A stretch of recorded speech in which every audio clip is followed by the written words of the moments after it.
जिस ढंग से मैं यहाँ बैठ के और देख रहा हूँ कि आप अपनी जो लड़ाई को मजबूत कर रहे हैं, मैं यहाँ इसलिए आया हूँ, लोगों का आश्चर्य हो गया कि मैं छपारा से क्यों हूँ।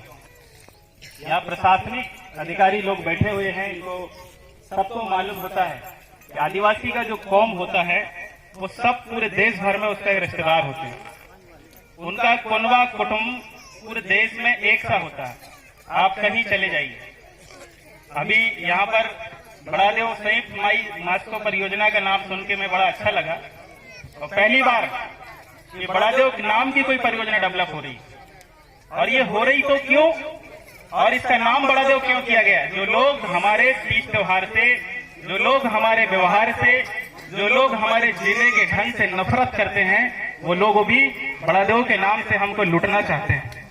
तो ये खेल नहीं चलेगा। माननीय एडीएम खंडायत जी, आप भी ट्राइबल मूवमेंट से हैं, मैं आप सब परिचित हूँ, और नए एसडीएम साहब भी आए हैं, तो आपका स्वागत है साहब। कि आप जो लोग समाज है, जो चाहते हैं कि उनका हक जो है जमीन से बेदखल ना किया जाए।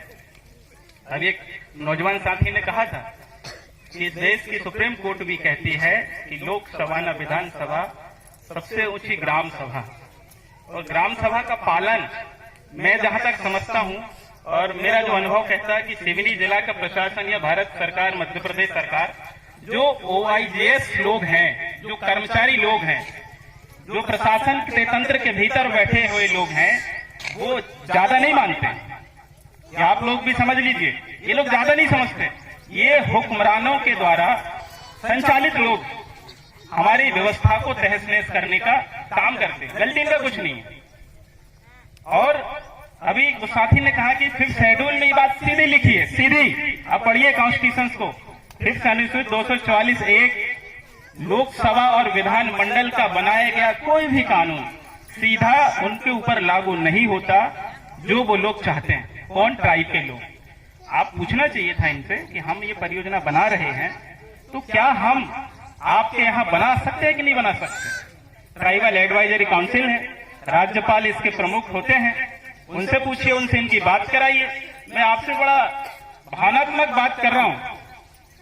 सरपंच ने एक और अच्छी बात कही थी कि आप जमीन के मुआवजे की बात कर रहे हैं, लेकिन उनकी जो नस्लें हैं, जो उनके पुरखे गड़े हैं, उनकी हड्डियां दफन है इस जमीन पर, उसका कैसा मुआवजा डिसाइड करोगे? वो मुआवजा कहां से लाओगे? आपने तो बड़े बड़े मंदिर बना लिए, देवालय बना लिए, देश की सरकारें आपके मंदिरों को, धर्मों को संचालित भी कर रही, सहयोग भी कर रही। इधर कोई नहीं करता। हमारे गांव के बैगा का एक भी थाना नहीं है, एक भी मंदिर नहीं है, सरकार ने इस पे मदद भी नहीं किया।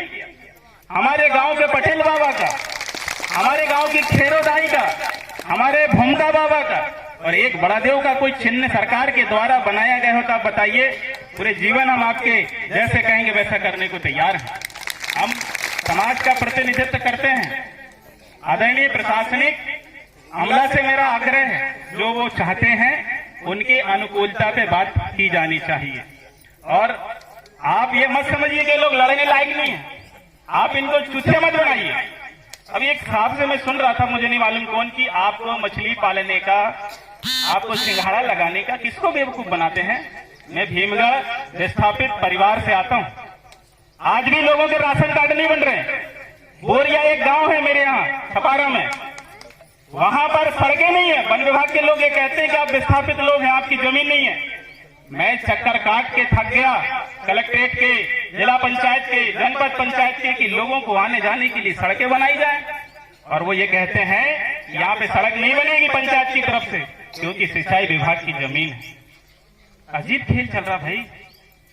बच्चों को स्कूल की पहुंच के लिए संसाधन नहीं है, ठीक से विस्थापितों को आज अस्पताल नहीं मिल रहे। आप मेरे साथ चलिए, वहां पे परासिया गांव है, गोहना गांव है, सैकड़ों गांव है। नहर के नाम से चुनाव होते हैं, आपको मैं बताना चाह रहा हूं। गोहना, परासिया, सुवाखेड़ा, रणधीर नगर में नहर के नाम से चुनाव होते हैं, लेकिन जमीन पे नहर नहीं है।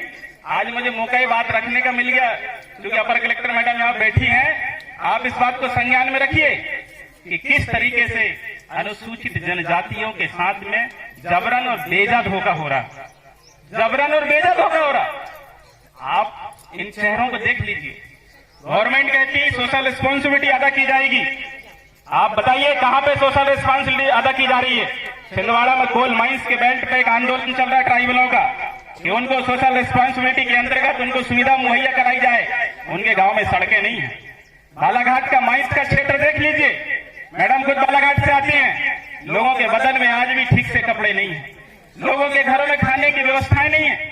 नागपुर, गढ़ा, जबलपुर, बड़े बड़े शहरों में पलायन के लिए लोग जा रहे हैं और उनकी जमीन के नीचे से आप सोना उगा रहे हैं, उनकी जमीन के नीचे से आप बॉक्साइट बेच रहे हैं और उसको लूटने के षड्यंत्र के साथ में देश के प्रधानमंत्री कहते हैं कि हम आजादी का अमृत महोत्सव मना रहे हैं। कैसा अमृत महोत्सव है जो देश की जनता को आप विस्थापित कर रहे हैं, देश की जनता के साथ धोखा कर रहे हैं। मैं आपके माध्यम से कहना चाहता हूं, पानी हमको नहीं मिलेगा। आदिवासी क्षेत्रों में आज दिनांक तक मेरी नजरिए से संपूर्ण रूप से कोई भी ऐसा बांध नहीं है जिन्हें इलाके को सिंचित किया हो। अभी मैं बरगी के क्षेत्र में काम किया हूं, मैंने बरगी के किनारे किनारे आप जाएंगे तो लोगों का जनजीवन इतना अस्त व्यस्त है, इतना कमजोर है कि आज उनकी फसलें डूब रही हैं, लेकिन उनको ठीक से मुआवजा भी नहीं मिल रहा फसल का। तो महोदय कलेक्टर मैडम, इस पर आप संज्ञान लीजिए, इस बात को समझिए और आपके अभी हम भावनात्मक लगाव चाहते हैं इन लोगों के साथ में। और यहाँ जितने लोग बैठे हैं 80% लोग ट्राइब के अधिकार